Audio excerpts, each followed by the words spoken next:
अस्सलाम वालेकुम दोस्तों, मेरा नाम डॉक्टर लियसगर है और आज की इस वीडियो में हम डिस्कस करने जा रहे हैं इंट्रा सेलुलर डाइजेशन के कॉन्सेप्ट को और साथ ही साथ एक्स्ट्रा सेलुलर डाइजेशन के कॉन्सेप्ट को भी आज की इस वीडियो में समझने जाएंगे। तो आज के इस लेक्चर को शुरू करने से पहले एज यूजुअल आपसे रिक्वेस्ट करेंगे कि अगर आपने अब तक हमारे इस चैनल को सब्सक्राइब नहीं किया जो कि सिंध बोर्ड टीचिंग के नाम से है, तो काइंडली आज ही आप हमारे इस चैनल को सब्सक्राइब करें और साथ ही साथ बेल आइकन को लाजमी क्लिक करें ताकि हमारी अपलोड करता तमाम इंपॉर्टेंट वीडियोस की नोटिफिकेशन भी आपको रिसीव हो सके।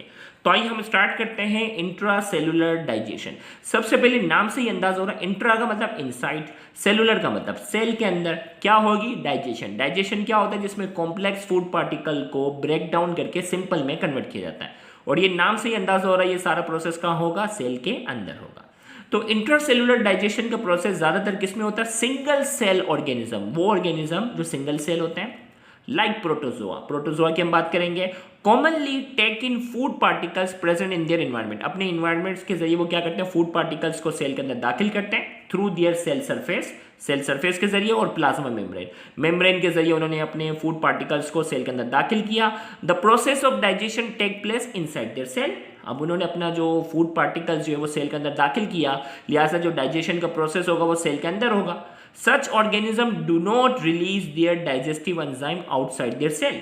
ऐसे ऑर्गेनिज्म जो होते हैं ना, जो यूनिसेलुलर वाले होते हैं, वो अपने डाइजेस्टिव एंजाइम्स जो होते हैं वो सेल के बाहर रिलीज ही नहीं करते, क्योंकि डाइजेशन वो कहाँ करते हैं, सेल के अंदर ही करते हैं। तो हमने कहा the process of digestion take place inside their cell, digestion का जो प्रोसेस होगा वो सेल के अंदर होगा। Such organism do not release their digestive enzyme outside their cell, इनको सेल के बाहर डाइजेस्टिव एंजाइम रिलीज करने की जरूरत ही पेश नहीं आती। This kind of digestion is termed as intracellular digestion. इस किस्म की जो डाइजेशन होती है उसे हम क्या कहते हैं, इंट्रासेलुलर डाइजेशन।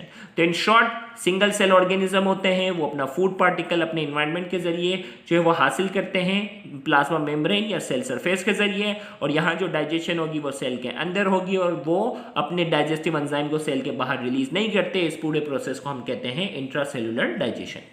अब हम बात करते हैं एक्स्ट्रा सेलुलर डाइजेशन। नाम से ही अंदाज हो रहा है, एक्स्ट्रा का मतलब बाहर, सेलुलर यानी सेल, कौन सा प्रोसेस होगा, डाइजेशन। तो एक्स्ट्रा सेलुलर डाइजेशन की बात करने जा रहे हैं। It occurs in multicellular organism, ये प्रोसेस किस में होगा, multicellular organism.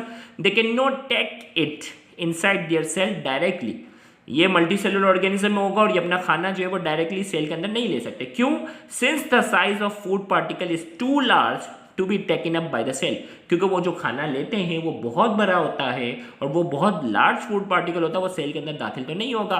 So the food is chemically and mechanically digested into simple substances, this is termed as extracellular digestion.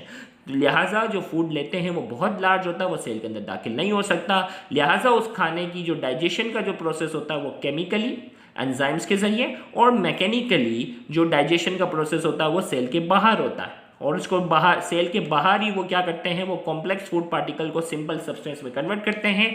This is termed as extracellular digestion. इस पूरे process को हम कहते हैं एक्स्ट्रा सेलुलर डाइजेशन का। तो यहाँ आज की इस वीडियो में हमने इंट्रा सेलुलर डाइजेशन और एक्स्ट्रा सेलुलर डाइजेशन के कॉन्सेप्ट को डिस्कस किया। इंशाल्लाह अगले आने वाले लेक्चर में हम मजीद नए टॉपिक को डिस्कस करेंगे, तो उसे भी देखना मत भूलिएगा। Thank you very much, Allah Hafiz.